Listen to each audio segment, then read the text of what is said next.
அப்போ அவங்க அந்த குரங்கியல் சிலபஸ்ல ப்ரிகேஜியில எங்களோட இருப்பாங்க. எங்களோட மோதக்கூடியவர்கள் என்ன செய்வாங்க, குரங்கியல் சிலபஸ்ல ப்ரிகேஜியில எங்களோட மோதிக்கணும். அவங்களுக்கு அந்த லெவல்ல தான் அப்டேட் ஆகிருவேன். நாங்க அதையெல்லாம் சொல்லலை. ஆனா எங்களுக்கு தெரியும் அவங்களுடைய ஸ்கூல்ல முதல் சிலபஸ் தான் இவங்க என்ன செய்யறாங்க, பேசிட்டு இருக்கிறாங்க. அதுல ஒன்று என்ன அப்படின்னு சொன்னால், ஆண் ஒரு இன்னொரு இனம், பெண் ஒரு இன்னொரு இனம்.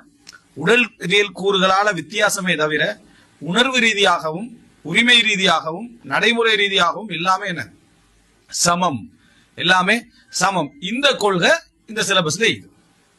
அது சமம் அப்படின்னு சொல்றது. ஆணும் பெண்ணும் உரிமையில் சமம் என்ற வார்த்தை தவறில்லை.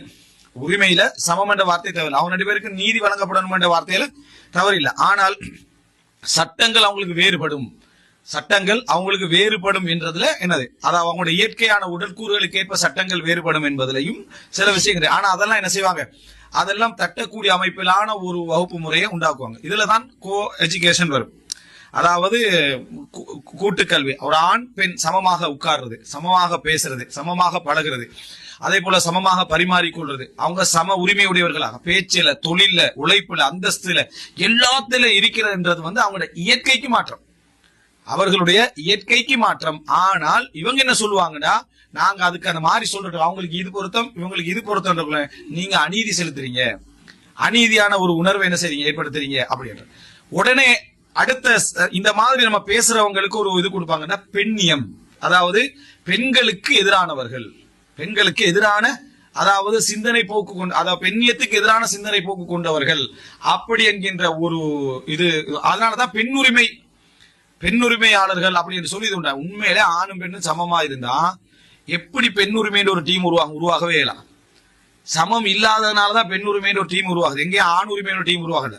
ஆனா இவன் வம்புக்கு என்ன செஞ்சுக்கிறான்டா, ஆண்களுக்கு உரிமை வேணும்னு ஒரு டீம் உருவாக்கிக்கிறான்.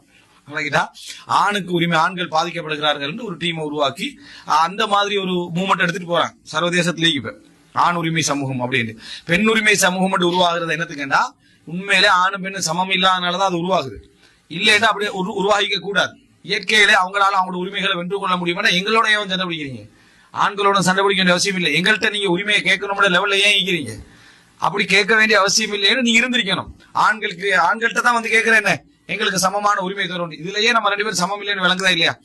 நாங்க என்றைக்காவது பெண்களை நீங்கள் உங்களுக்கு உரிமை தர வேணும்னு பெண்கள்ட்ட யாரும் என்ன செய்யல, ஆண்கள் கேட்கறது இல்லை. அப்ப அல்லாஹுடைய அந்த மனிதனுடைய படைப்பு இயல்பிலேயே ஆண் அதிகாரம் அல்லாஹு தஆலா சொல்லிக்கார், ரிஜாலு கவ்வாமூன அலன் நிசா, ஆண்கள் பெண்களை நிர்வகிப்பவர்கள், பிமா ஃபத்தலல்லாஹு பஅதஹும் அலா பஅதின் வபிமா அன்ஃபகு மின் அம்வாலிஹிம், அல்லாஹு தஆலா அவர்களை சிறப்புப்படுத்தி இருப்பதன் காரணமாகவும் தங்களது பொருளாதாரத்திலிருந்து அவர்கள் செலவழிப்பதன் காரணமாகவும் என்றார். இது கணவன் மனைவிக்கு மட்டும்தான் நம்ம உபயோகிக்கிறோம். கணவன் மனைவிக்கு மட்டுமல்லது, தந்தை பிள்ளைகள், அதே போல சகோதரன் சகோதரி, இந்த எல்லா விஷயத்திலையுமே நிர்வாகிகள் யார் என்றால் ஆண்கள். அவங்க உடலில் ரீதியாகவும் பலமானவர்கள், அதே போல அவர்கள் செலவழிக்கக்கூடிய அந்த தன்மையிலும் உள்ளவர்கள் அல்லாஹ் தஆலா சொல்றான்.